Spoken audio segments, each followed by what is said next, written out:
je fais quoi? Ça y est, je suis prêt, Pépère est prêt. Aujourd'hui, je vais apprendre 10 bonnes manières à table et pas avec n'importe qui. Bonjour Jérémy. Bonjour Alexis. Jérémy Combe, alors je suis trop content de t'avoir avec moi. Tu es un peu le monsieur bonne manière. On le dit. Tu travailles même avec les Miss France. Exactement, depuis 7 ans. Et là, tu vas m'apprendre un peu à mettre la table. Je suis nul pour mettre la table. Alors, on met pas la table, mon ami, on dresse la table. Ça commence. Bon, très bien. On a une assiette, des couverts, des verres, etc. D'abord, alors justement, comment on dresse la table à la française et quelle est la différence entre dresser la table à la française et à l'anglaise? Alors, quand chez vous, vous mettez la table, parce que c'est quand même le langage quotidien et commun, si je mets les couverts comme ça, à ton avis, c'est à l'anglaise ou à la française? Alors là, c'est à la française, ça. C'est comme ça qu'on met la table. Exactement à la française, mais pourquoi c'est à la française? Aucune idée. Les Français, autrefois, quand les couverts sont apparus, c'était les aristocrates et les bourgeois qui avaient des couverts.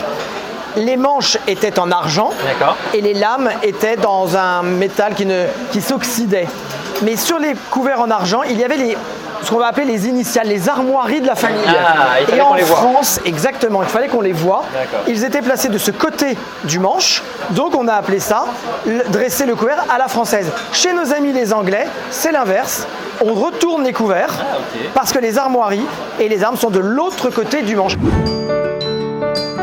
Bon, on a dressé nos couverts à la française. Maintenant, tiens, ça, qu'est-ce qu'on fait de ça là? Alors ça s'appelle une... Oui, une serviette. Alors évidemment, c'est mieux quand elle est en tissu, j'imagine déjà. Exactement. Donc déjà, quand vous recevez chez vous, prenez des serviettes en tissu. Il y a une machine à laver. Hein. Moi, j'ai tendance à foutre du sopalin. Bon, j'imagine que c'est pas ce qu'il faut faire. C'est pas vrai, tu reçois très bien. Oui. Alors, à ton avis, où est-ce place cette serviette? Alors, moi, dans les restaurants, parfois ils la mettent dans les verres. J'imagine que ça... Change de restaurant. Ok, très bien. Moi, j'aurais dit sur un des côtés de l'assiette, pas dans l'assiette. Alors, effectivement, c'est sur l'un des côtés le soir. Le soir, on place la serviette à gauche, du côté du cœur, du côté de la fourchette.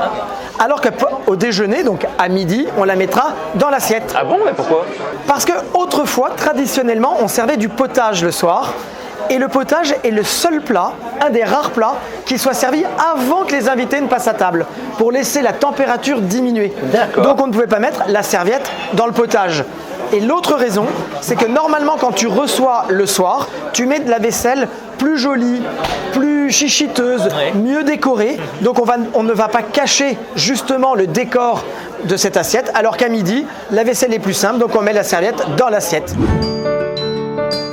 Jérémy, oui. Les verres, c'est un bordel, c'est un casse-tête, j'arrive jamais à comprendre dans quel sens il faut les mettre. Déjà, il y en a beaucoup là. Alors c'est très simple. Il faut penser au Dalton, du plus petit au plus grand. Quand tu es face à ton assiette, si jamais tu mets 3 verres à pied. 3 verres à pied, ça veut dire quoi? Alors, moi je les aurais mis effectivement dans ce sens-là, mais par contre, lequel est pour le vin? Lequel est pour l'eau? Lequel est pour... Alors, le plus petit, c'est pour le premier vin. D'accord. Le deuxième pour le second vin. Et le plus grand, et ça c'est une aberration, le grand verre et le verre à eau. Ok, non, c'est bien, puisque je rappelle que tout ça, ça se boit avec modération et que l'abus d'alcool est dangereux pour la santé. Si jamais tu ne mets que 2 verres à pied, c'est une indication.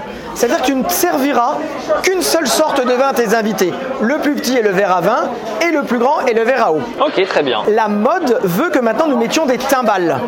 Ça s'appelle des timbales, ça? Quand il n'y a pas de pied, c'est une timbale. D'accord. S'il y a 2 verres à vin, eh bien la timbale sera à droite et elle servira pour l'eau. Mais si tu ne mets qu'un seul verre à pied, la timbale reprend sa position de verre à eau à gauche. Je te l'avais dit, ça allait être compliqué. On va parler de l'eau. Est-ce qu'il faut une carafe? Est-ce qu'il faut une bouteille?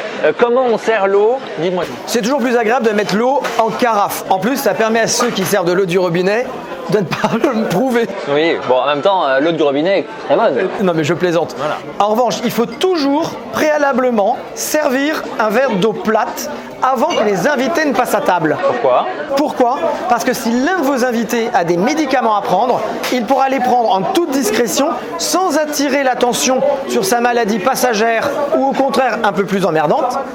Parce que c'est souvent un sujet qui concerne l'intime, on n'a pas envie d'en parler. Donc on sert toujours un verre d'eau plate, parce que certains me diront oui mais il y en a qui préfèrent l'eau pétillante. Oui mais le premier verre servi, c'est de l'eau plate pour les médicaments. Ah, la salade. Jérémy, il paraît qu'on n'a pas le droit de couper la salade. Exactement, la salade se mange exclusivement avec sa fourchette, aidée d'un morceau de pain quand on en a. Oui. C'est bien pour ça qu'on ne doit jamais découper la salade. Est-ce que tu sais pourquoi? Autrefois, les lames de couteau étaient dans un acier qui s'oxydait au contact du vinaigre et ça tachait la lame. C'est pour ça qu'on ne se sert que de la fourchette aidée d'un morceau de pain. Le conseil, quand vous recevez chez vous, ne laissez pas des feuilles de nénuphar. Ça, c'est beaucoup trop grand par exemple. Et aidé d'un morceau de pain, vous allez plier la salade et hop, la salade. Regarde-moi cette beauté. C'est magnifique. Déjà là, bonne pioche, il y a toujours un nombre impair de fromages. Pourquoi? Parce qu'il faut laisser, normalement on ne se sert jamais plus de 3 sortes de fromages. Donc on propose normalement 5 ou 7 fromages. Alors c'est suivant les moyens de chacun. Bien sûr. On prend toujours 3 fromages maximum, jamais plus. Est-ce que tu sais pourquoi? On ne se sert jamais moult fromage et on ne fait jamais repasser une seconde fois le plateau de fromage parce que normalement c'est le seul plat qui n'aura pas été fait maison. Quand on reçoit des amis, on va préparer son entrée, son plat, son dessert, mais on va aller acheter son fromage. Donc c'est très vexant pour ceux qui vous reçoivent que les invités se servent goinfre de fromage. Ça voudrait dire qu'avant c'était ou pas très bon ou pas en assez bonne quantité. Bon Jérémy, on a mangé le fromage, ça y est, on sent tous un peu fort de la bouche, mais le dessert arrive pour calmer tout ça. Comment ça se passe au niveau du dessert? Alors déjà, ce qu'il faut savoir, c'est qu'un dessert chez soi ne se sert jamais à l'assiette. On réserve le service à l'assiette pour les restaurateurs ou alors les banquets ou les soirées où il y a beaucoup de monde. La personne qui a fait le dessert va faire un gâteau, une tarte tatin. C'est moi qui t'invite. Je te passe le dessert. Donc tu as le gâteau entier. Qu'est-ce que tu vas faire, ton premier réflexe? Attends, c'est à l'invité de faire la découpe du gâteau. Bon, bah alors je le découpe normalement au nombre d'invités qu'il y a autour de la table. Tout ce que je ne voulais pas entendre.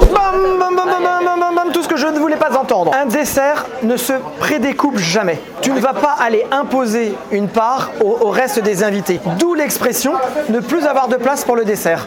Chaque invité va se servir de sa propre part. Comme ils sont très bien élevés ou éduqués, ils vont faire en sorte qu'il en reste pour les derniers. Et on a le droit de refuser le dessert parce que justement, auparavant, c'était tellement bon, tellement copieux, tellement délicieux que je n'ai plus de place pour le dessert.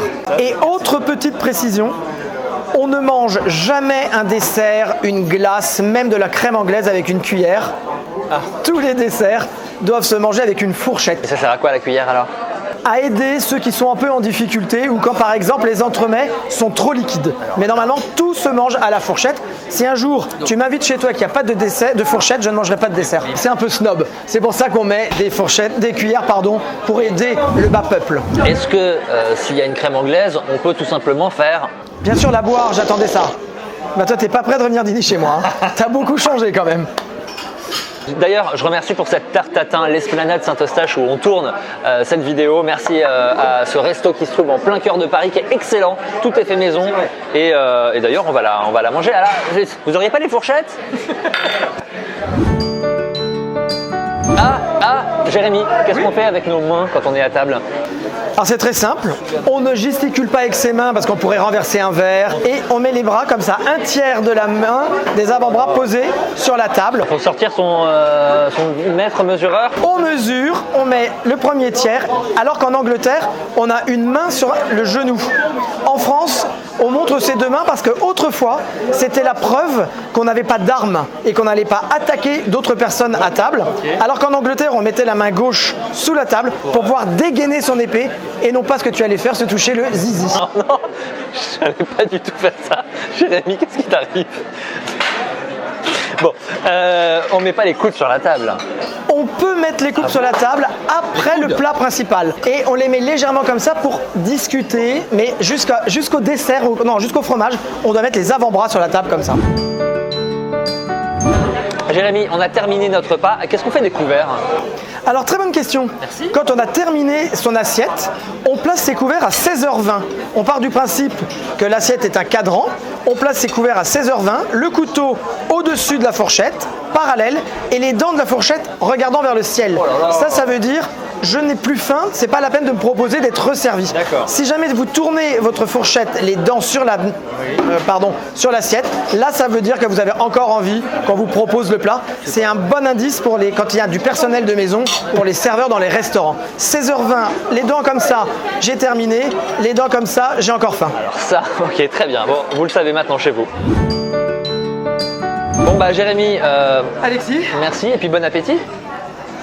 Ah là là, j'ai les oreilles qui pleurent, Quoi, on ne dit jamais bon appétit. Ah. Bon appétit, il y a deux versions. D'accord. Genre, c'est dire aux autres, bah bon courage, vous savez pas comment ils cuisinent. Ah. Et pire que ça voudrait dire bon transit, voire bon caca. Mais il y a énormément de gens qui disent bon appétit quand même. Bah parce qu'ils ont peut-être des problèmes de transit. Qu'est-ce qu'on dit à la place de bon appétit? Ça a l'air délicieux, on va démarrer sans plus attendre. On ne dit jamais bon appétit ni bonne continuation. On essaie de dire... On va dire je vous souhaite un bon déjeuner, je vous souhaite un bon c'est dîner. pas pareil. Bon déjeuner ou bon dîner, c'est pas bon appétit. Bon appétit, ça fait partie des mots interdits. D'accord. Comme au plaisir, enchanté, bon appétit, à vos souhaits. On ne dit jamais ça. Bon bah merci Jérémy Merci, de m'avoir Alexis. appris ces bonnes manières. Vraiment j'ai appris plein de choses. Je remercie aussi l'Esplanade Saint-Eustache où on se trouve pour ce tournage. Avant de se dire au revoir, est-ce qu'il faut... comment on se dit au revoir d'ailleurs? Alors, si c'est un déjeuner ou un dîner à la maison, on ne prend jamais le café à table. On invite toujours ses invités. Si vous habitez dans un studio, à le prendre debout. Si jamais vous avez un salon, allez prendre le café au salon. Pourquoi? Parce que si jamais j'étais placé à côté de deux tapisseries auxquelles je n'avais rien à dire, ou si au contraire je voulais parler avec tonton Jean-Louis, qui est plus âgé mais que j'ai pas eu le temps de le voir parce que je suis arrivé en retard à ce dîner, eh bien ça permet avant de se quitter de pouvoir aller discuter avec les personnes qu'on n'a pas eu l'occasion de croiser pendant le dîner. Donc on se lève, on passe prendre le café et là on se dit au revoir, on s'embrasse, on se serre la main. Est-ce qu'on se fait le baise-main? Alors, on se fait le baise-main dans certaines situations. Déjà, on fait toujours le baise-main à une femme âgée.